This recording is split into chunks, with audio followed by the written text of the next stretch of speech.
Welcome to today's edition of Your Questions Answered with Father Gruner. I'm John Veneri, and we take your questions that you email to us, and Father Gruner answers them. We talk about them. Please continue to send us your questions. Here's the email address. It's on the screen here, questions@thefatimacenter.com.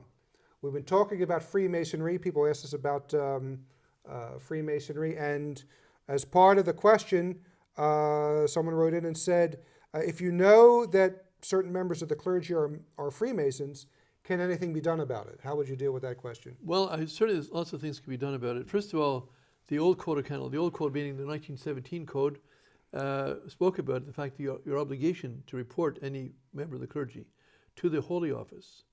Now, that's what Father Putti told me, that first of all, before he published against these cardinals who were Masons, he first of all did his duty according to the law, and he brought the documentation down to the Holy Office. That's at the Vatican. That's at the Vatican. Yes. But, and this is before the new law, the new law came in 1983. In the old law, he had the obligation by law to report them, so he did. And after he gave them due time to let them react and do something about it, such as remove them from office, which should be done, and of course, he wasn't surprised, but they weren't removed. So, fine, he's done his duty, so then he publishes that in his little newspaper. It goes to 15,000 people. And of course, I'm told that everybody in the Vatican had their own copy of CC No. Yes. Underneath their blotter, and they would hide when anyone would come by. They wouldn't let anyone know they're reading it. But these two were starting to warn people around them, you got to watch out because these guys are dangerous. Yeah, well, as we said in the previous programs, Freemasonry is out to destroy the church, to destroy the church, and to take the place of the church, to remove its effectiveness, yes, and to replace it with a new humanistic religion. Yes, and so that's the first. So first thing was to report it. Second thing was when they didn't do anything about it, and they didn't do anything about it, was to publicize it, because Leo XIII in his encyclical says, tear the mask off them, yes, and let people see them for what they are. So that's important. That they're able to have as much success as they do because they're secret and no one knows about them. So to tear the mask off them. So now, prudence, how the rules of prudence are in your circumstances, and you mentioned just before we started, saying, well, what happens if you tell the bishop? And the bishop says, so what? Yeah, what's the big deal? Well, in fact, we had some of my best friends are Freemasons. Well, in fact, you had someone like Cardinal Ambrosic of Toronto, who was apparently was a Freemason. I mean, he certainly defended them when he's asked privately about them, and I'm not surprised that he did. Although a lot of people thought he was a conservative cardinal and whatnot. I mean, he was favorable to the Freemasons. So it's not that unusual that if they report it to their local bishop, that they might find out they don't get any help, or they might be targeted for something. So I'm not just simply say you don't have to, since the new law, you don't have to report it to the Holy Office.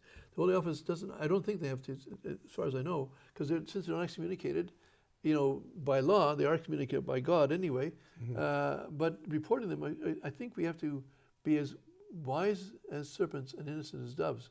And so you have to start finding out who are the ones you can depend, who are the clergy you can, if the clergy is upholding the Catholic faith, if the clergy understands Masonry is bad for your soul, bad for the church, bad for the civil society, it's subversive.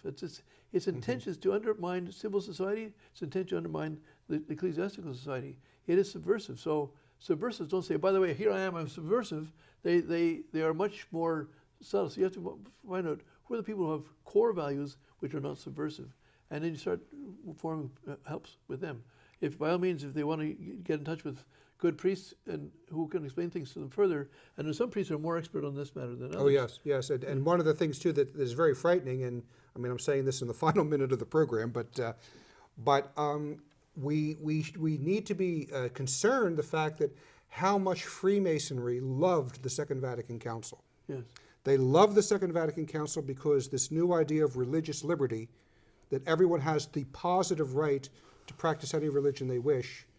The Freemasons were calling for Vatican II to pass that document, and we also have the Freemasons themselves saying that ecumenism, this new hodgepodge of all religions together, is the legitimate son of Freemasonry. Yeah. So we had talked about the fact that we have Masonic ideas spread throughout the society. We also now, thanks to the Second Vatican Council, have these Masonic ideas spread throughout the church, all the while Catholics thinking that this is actually legitimate Catholic practice and teaching. Yeah, well, in fact, when St. Maximilian Kolbe was in the, and there's 1917, the 200th anniversary of Freemasonry.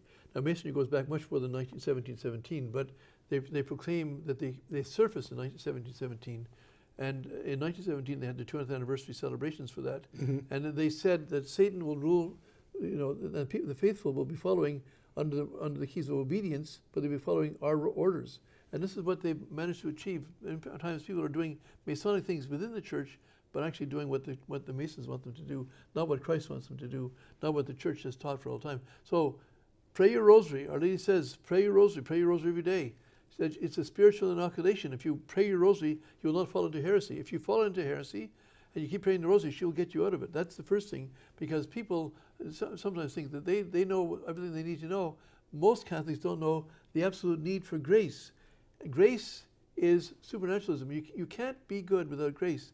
The Masons preach the doctrine we can be good without grace. Yes. And so we first of all have to put on our spiritual armor. And the rosary is the first thing, and wear the scapular, and be informed. Learn your Catholic faith from the dogmas, from the old Catholic books. Learn that you have to have that armor, otherwise you'll be taken in by the Masons, because much of them are surrounding us. The subversion has gone very far. So thank you for that, Father, and we will pick up with a new program tomorrow. Thank you.